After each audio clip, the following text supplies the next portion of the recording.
Welcome back, YouTube family, to the second lesson in the free Amazon mini course. Again, it's not going to be a mini course. We're just entitling it mini course because it's free.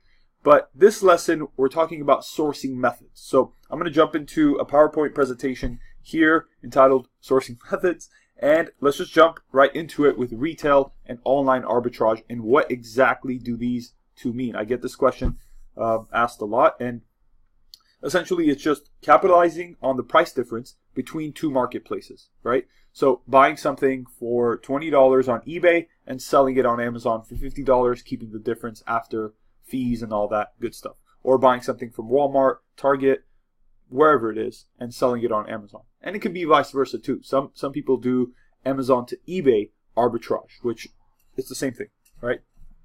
The retail arbitrage is if you actually go into a store and buy the products. For example, let's say that there's a Toys R Us closing nearby, and you go buy 100 units of something and then sell that on Amazon. So that is what arbitrage means. So what is the pros and cons of retail and online arbitrage? So the pros can be the products can be cheaper than wholesale, right? For whatever reason, someone got the items for free at a ridiculous discount and they just want to sell it on one marketplace, but they don't know how to sell it on the other. It's going to be cheaper than the wholesaler. The starting cost start selling with the lowest cost. Meaning you don't have to buy 400 units of something. You can buy 10 or 5 or 2 if you really wanted to, right? So that starting cost is very low. You can start with $100 and flip that and then keep building it up. There's usually faster lead times because it's retail sales or online sales, and they're going to ship it faster. So you're going to get the product back, and then you can have cash back or rewards points. So if you use something like Ebates, a couple other online sites that have coupons built into their websites, then you can get points and get free products or points on another product and go that way. The cons of retail and online arbitrage are limited quantities. So you can't get 200 of a certain product if they don't have it in stock. If the seller only has 5 units, then that's all you have, right? It is very difficult to scale because, again, you're limited to, if a product is selling really well and the other website can't provide it anymore, then you're limited in that sense. You can't scale up. There's pricing fluctuations, right?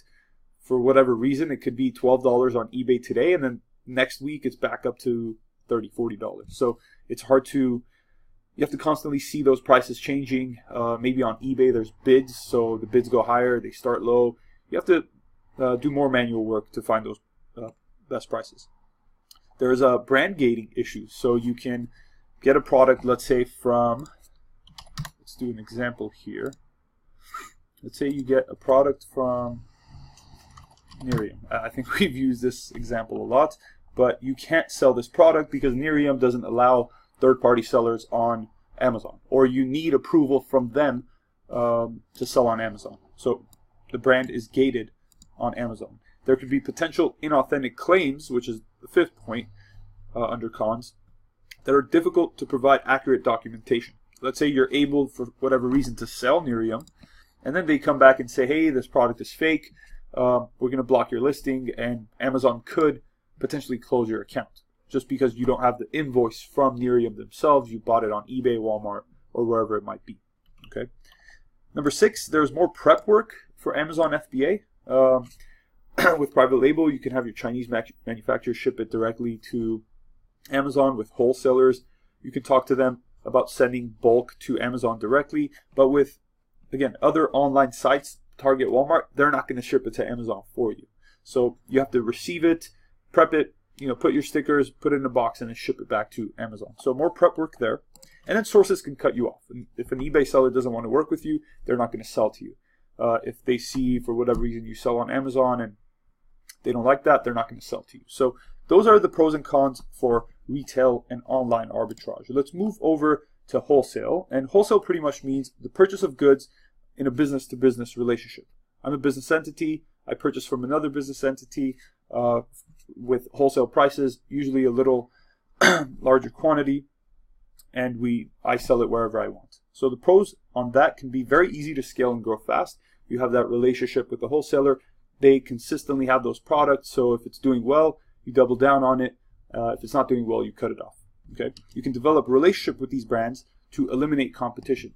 Talk to the wholesaler and say, hey, I'm the best Amazon seller and I run Facebook ads. Don't sell to XYZ because they don't know what they're doing, right? So you build that relationship.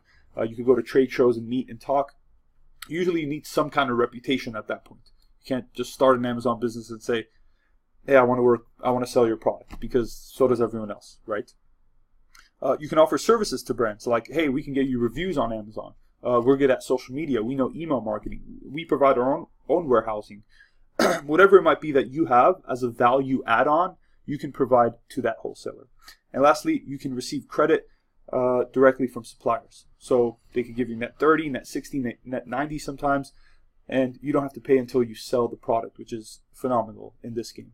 The cons can be profit margins are tiny, which that is the case because the wholesaler has to make money and the manufacturer that sold it to them has to make money. So there's a little bit more cost associated with it.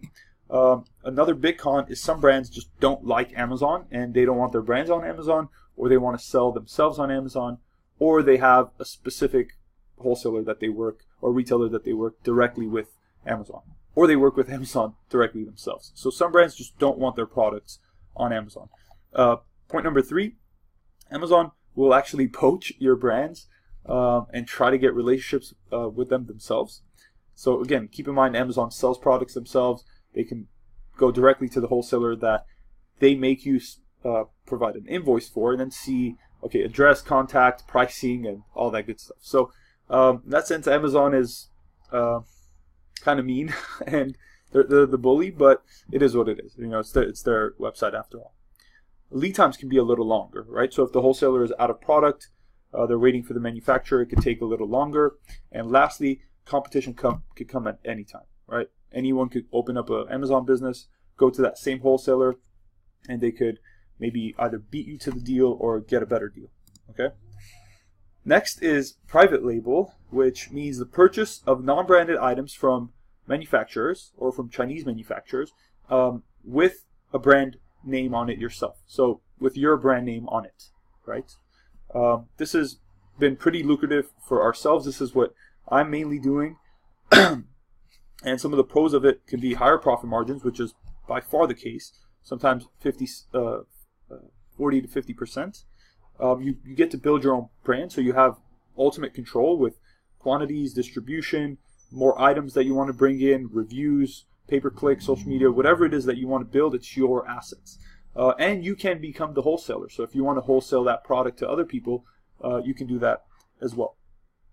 Some of the cons can be you are held liable for product damages and defects because you opted in to be the manufacturer of that item. In certain cases, you need a lot of capital to launch and sustain the brand on Amazon because you're competing with some of the big boys.